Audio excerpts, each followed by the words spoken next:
Olá a todos, bem-vindos e bem-vindas ao 5º Videocast 2023 do Manifesto Internacional para a Promoção da Atividade Física no Pós-Covid-19, Urgência de uma Chamada para Ação, uma realização do Centro de Estudos do Laboratório de Aptidão Física de São Caetano do Sul, CELAFISCS, e do E-Museu do Esporte.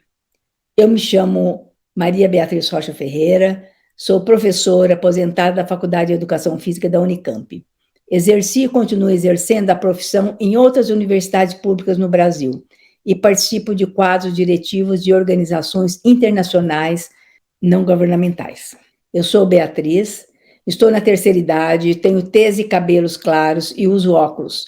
Estou sentada e atrás tem um pano verde, chroma key, para controlar a luminosidade e facilitar o processo de pós-produção do vídeo. O tema que trazemos hoje é o papel do profissional de educação física a partir de uma perspectiva local, tendo como cenário a vida nas cidades e a sustentabilidade. Quem vai conversar conosco sobre isto é a professora Ana Miragaia, professora da Faculdade de Educação Física da Universidade Estácio de Sá, em Petrópolis, Rio de Janeiro, pesquisadora do Grupo de Pesquisa em Estudos Olímpicos da Universidade Estadual do Rio de Janeiro, secretária-geral do Comitê Brasileiro Pierre de Coubertin, membro do Comitê de Seleção Acadêmica do Centro de Estudos Olímpicos do Comitê Olímpico Internacional, de 2015 a 2021. Bem-vinda, Ana, nesse videocast. É um prazer estar com você. Olá, eu sou a Ana. Eu sou baixinha, com 1,60 m, terceira idade, uso óculos, tenho pele e cabelos claros. É um prazer muito grande estar aqui hoje para falar de assuntos tão relevantes. Então, como a Bea mencionou na introdução desse episódio, é importante pontuar que o norte da nossa conversa é o Manifesto Internacional para a Promoção da Atividade Física no Pós-Covid-19, Urgência de uma Chamada para Ação, publicado em 2020 pelo CELAFISCS e assinado por cientistas brasileiros de renome nacional e internacional. A partir daí, temos também como referência essencial a Agenda 2030, lançada em 2015 pela ONU, com seus 17 Objetivos de Desenvolvimento Sustentável, os ODS, um apelo global à ação para proteger o meio ambiente e o clima, reduzindo a pobreza e garantindo que todas as pessoas possam usufruir de prosperidade e de paz. A base para a realização desses objetivos é, sem dúvida alguma, a sustentabilidade, né? Começando pela saúde das populações, que é o ODS de número 3. Pois sem saúde, o sucesso dos ODS da agenda ficará comprometido. A saúde está diretamente ligada à prática regular de atividades físicas, que atua na prevenção e no tratamento de doenças crônicas não transmissíveis, como a obesidade, a hipertensão, doenças cardíacas, o acidente vascular cerebral, diabetes, vários tipos de câncer. Essas doenças são responsáveis por 71% de todas as mortes no mundo, o que corresponde às mortes de 15 milhões de pessoas por ano, com idades entre 30 e 70 anos. A prática da atividade física regular também melhora a saúde mental, atrasando o desenvolvimento de doenças degenerativas, revigorando a qualidade de vida e proporcionando bem-estar. A inatividade física e o sedentarismo são muito mais do que desafios para a saúde das pessoas, pelas doenças que provocam. Além do sofrimento para os doentes e suas famílias, seus custos financeiros são gigantescos. Ana, realmente o sedentarismo e a inatividade física causam uma série de problemas para a saúde das pessoas. Por que a população foi ficando cada vez mais sedentária? Como as populações mundiais estão lidando com isso, Ana? São ótimas perguntas, Beatriz. Estudos têm indicado que o sedentarismo e a inatividade física cada vez mais assolam as populações mundiais. O progresso global para aumentar a prática da atividade física tem sido muito lento, em grande parte devido à falta de consciência e de investimento. De acordo com a OMS, em todo o mundo, 1 em cada 4 adultos não pratica atividades físicas suficientes para suas faixas etárias. E muito menos 3 em cada 4 adolescentes, de 11 a 17 anos, de acordo com uma análise conjunta de 298 pesquisas populacionais com mais de 1.600.000 participantes. No Brasil, por exemplo, 78% dos meninos e 85% das meninas não praticam exercícios físicos suficientes para a sua idade, conforme mostra o gráfico, o que é bem preocupante. Além disso, algumas populações têm menos chances de terem uma vida mais ativa, como meninas, mulheres, pessoas idosas, pessoas com menos recursos financeiros, pessoas com deficiências e doenças crônicas, populações marginalizadas, os povos indígenas. Para piorar, à medida que os países se desenvolvem economicamente, os níveis de inatividade aumentam. Por exemplo, em alguns países, os níveis de inatividade física podem chegar a 70%, especialmente devido à mudança de padrões de transporte, ao aumento do uso da tecnologia e à urbanização, o que envolve especialmente os governos dos países. Conforme explicita o manifesto, é imprescindível que haja a promoção de um estilo de vida saudável, sustentado por políticas públicas e também por organizações não governamentais, para atingir todos os grupos populacionais em todos os lugares, levando a bandeira da atividade física regular. É relevante lembrar que a prática da atividade física tem custo baixo ou mesmo inexistente, sendo uma solução muito acessível à gestão pública. Dessa forma, fica muito mais viável assumir essa prática nas cidades através de variados programas, projetos e ações que podem focar na mobilização das novas gerações para justamente aumentar a adesão dos jovens de hoje à prática da atividade física, para que sejam exemplos para as futuras gerações, especialmente quando a gente fala das cidades. Ana, por falar em urbanização, de que forma as cidades estão ligadas à atividade física e à sustentabilidade? Com certeza temos que falar em urbanização, como você mencionou. Segundo a ONU, 55% da população mundial vive em áreas urbanas e a expectativa é de que esta proporção aumente ainda mais para 70% até 2050. Mas isso já está ocorrendo no Brasil, em maior escala. Em 2015, a PNAD, que é a Pesquisa Nacional por Amostra de Domicílios do IBGE, mostrou que 85% da população brasileira já vive em grandes centros urbanos. Veja só, as cidades, especialmente as maiores, são motores do crescimento econômico e contribuem com mais de 80% do PIB global. Com isso, elas precisam ser redesenhadas para serem mais arborizadas, com mais espaços verdes, mais saudáveis, inclusivas e oferecer formas mais eficientes de estimular a atividade física através de políticas de planejamento urbano e de alternativas de transporte, ou seja, elas precisam ser mais sustentáveis. Por isso, essas políticas públicas exercem papel crucial no estímulo à prática da atividade física, como, por exemplo, investimento mais forte em ações que promovam caminhada, o uso da bicicleta, a prática de esportes, jogos, recreação mais ativa nos espaços públicos.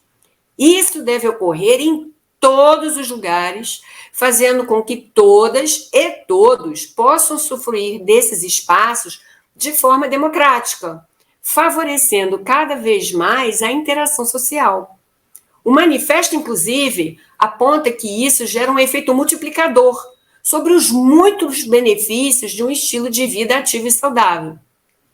Então, é fundamental criar cidades mais ativas, ambientes mais ativos, sistemas mais ativos, sociedades mais ativas, para que as pessoas se tornem mais ativas.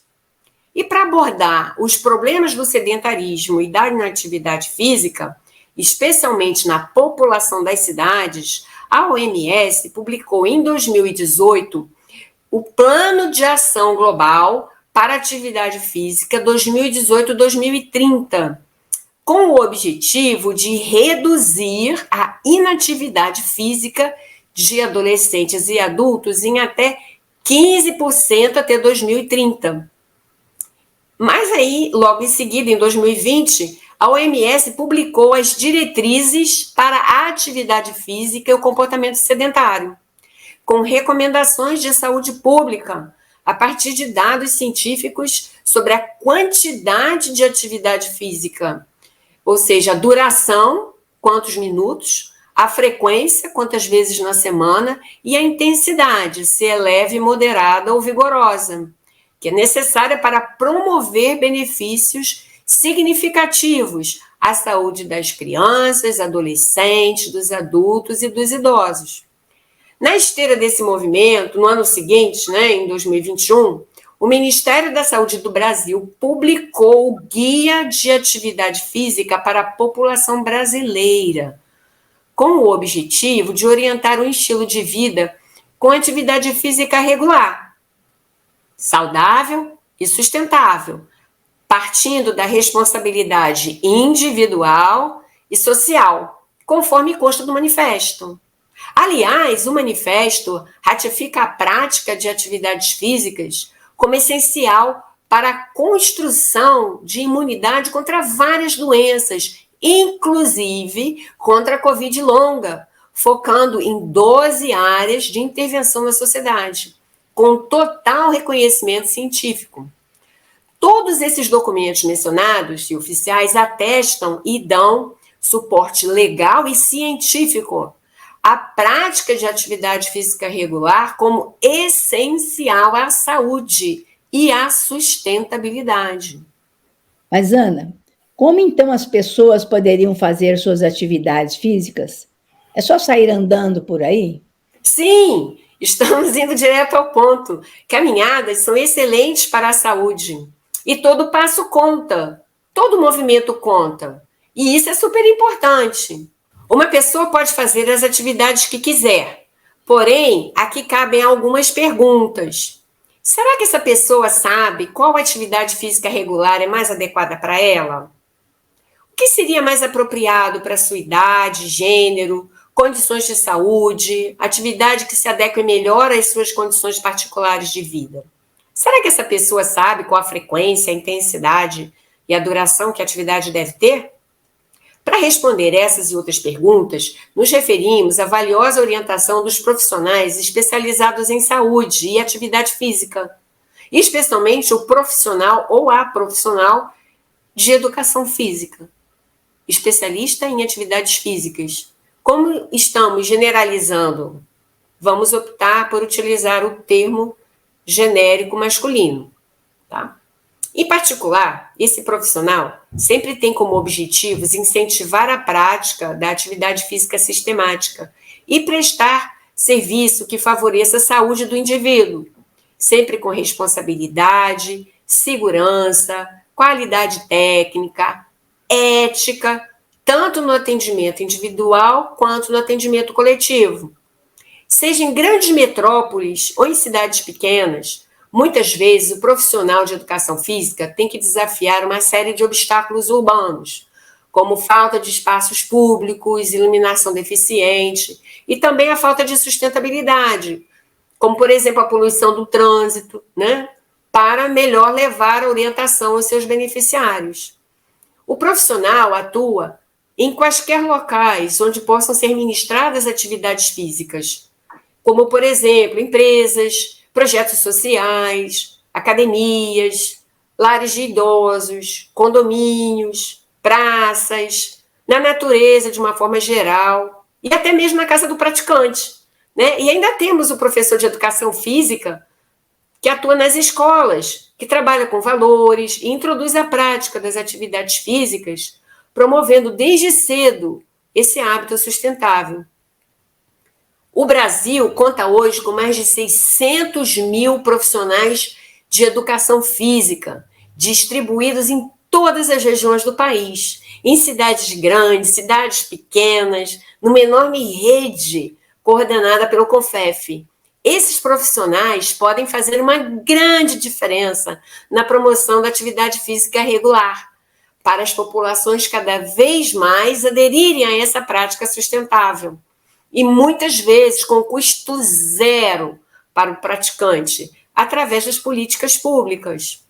O profissional de educação física deve ser um inovador, especialmente ao lidar com tecnologias de última geração, com o objetivo de encorajar, motivar, incentivar e inspirar os praticantes e futuros praticantes, atuando como um verdadeiro empreendedor, ou seja, vendendo as vantagens e benefícios de atividades físicas puramente sustentáveis, conforme mencionou o professor Lamartine da Costa no segundo episódio dessa série de videocasts. E também trabalhando na educação desses praticantes. Que rede mais poderosa, né? Incentivando as atividades físicas sustentáveis. Excelente, Ana, excelente. O que seria, então, a perspectiva local e como ela se daria no caso do profissional de educação física? Chegamos aí, Bia, ao ponto essencial dessa conversa, né? O adjetivo local significa caracterizado por considerações locais e também globais, e vice-versa. Local vem de localização, termo que foi criado por um sociólogo inglês no final dos anos 80.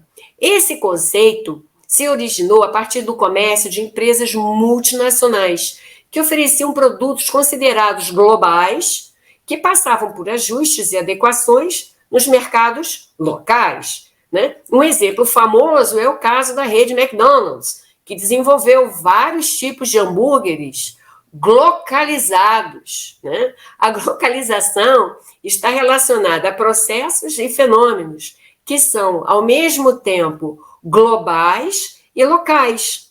Com isso, e mais importante, os ODS, como também as recomendações do Manifesto Salafistas, podem e devem ser trabalhados em um nível local.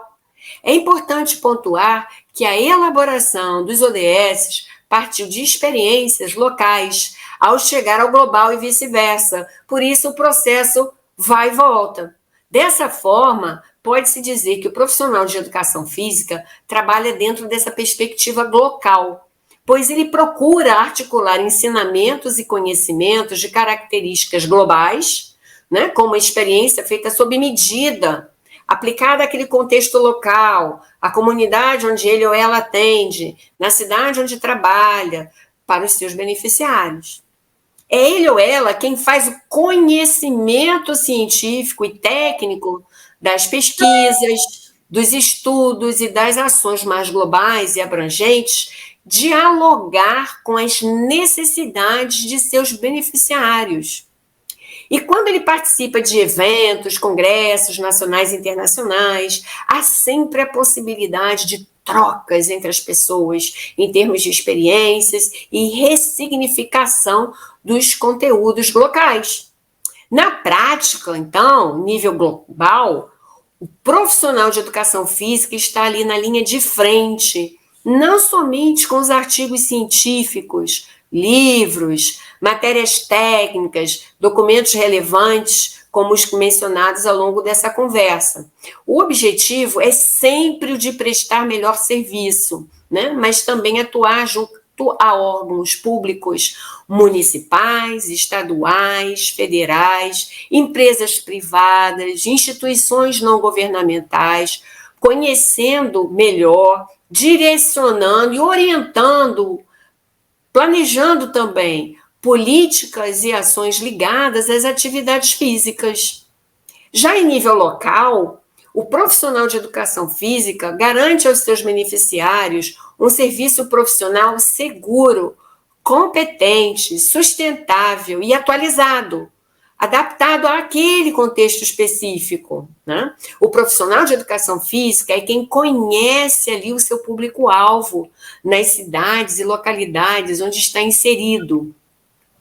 Ele conhece o ecossistema onde exerce a sua profissão, assim como os objetivos, interesses e necessidades dos seus beneficiários, e fala a sua língua, né? É ele quem trabalha no entendimento de uma ação ou campanha para saber como ela funciona em cada localidade, em que é promovida para justamente fazer os devidos ajustes e atrair cada vez mais as pessoas para as atividades físicas sustentáveis.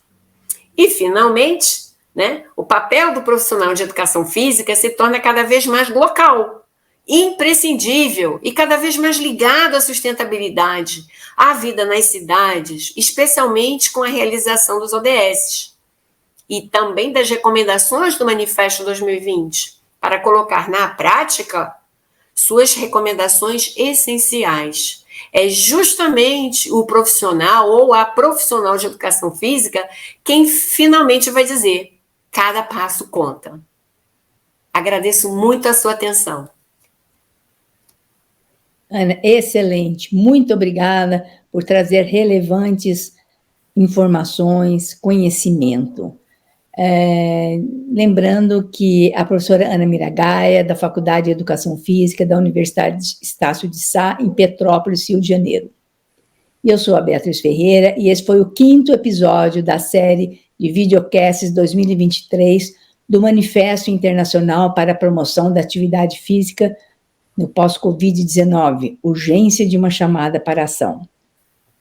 Saiba mais sobre esse projeto, que é uma chamada para ação de pessoas e instituições em favor de uma vida mais ativa e saudável em nosso site. Até o próximo episódio.